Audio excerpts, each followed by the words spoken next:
কিছুদিন একঘেয়েমি ঘরে থাকতে থাকতে ভালো না লাগলে খুব কম খরচে চলে যাও বকখালিতে। একদিনের জন্য টাইম স্পেন্ড করার জন্য ঠিকঠাকই আছে। তো hi everyone, welcome back to my channel. আমি প্রিয়াঙ্কা চলে এসেছি নতুন একটা ভিডিও নিয়ে। প্রথমেই গিয়ে আমরা একটা রুম বুক করে নিয়েছিলাম যাতে আমরা ফ্রেশ হয়ে নিতে পারি। মোটামুটি সব রকম বাজেটেরই রুম এখানে আছে অ্যাভেলেবেল।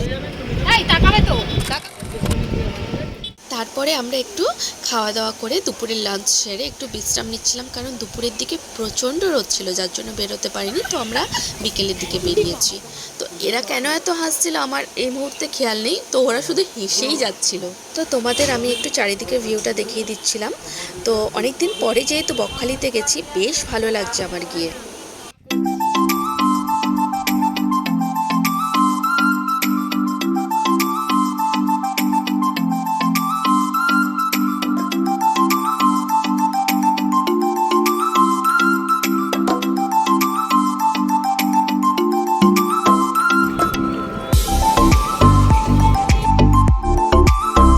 ব্যাড লাক আমাদের, এমন টাইমেই গেলাম একদম ভাটা পড়ে গেছে, জল নেই। তো জল দেখতে গেলে অনেকটাই দূরে হেঁটে যেতে হবে।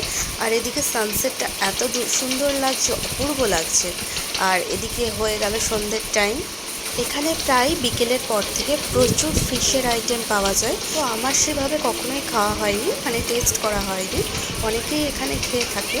অনেকটা টাইম এখানে কাটানোর পরেও দেখলাম যে এখানে এখনও জোয়ার আসছে না। তো অনেকটা রাত হবে নাকি জোয়ার আসতে, তাই জন্য আমরা সোজাসুজি বিচ থেকেই চলে আসলাম হোটেলে, কারণ হোটেল থেকেই ফ্রেশ হয়ে এবার বেরিয়ে যাওয়ার পালা। তো এটা হচ্ছে শ্রীগুরু হোটেল। তো এখানে রাত্রের পরিবেশটা এতটাই মনোরম আর সুন্দর লাগছিল, আর চারিদিকে গান বাজছিল। তো বেশ দারুণ লাগছিল আমাদের এখানে। কিছু আমরা ফটোশ্যুট আর রিলস বানিয়ে নিয়েছিলাম। সত্যি ভীষণ দারুণ লাগে চারিদিকটা।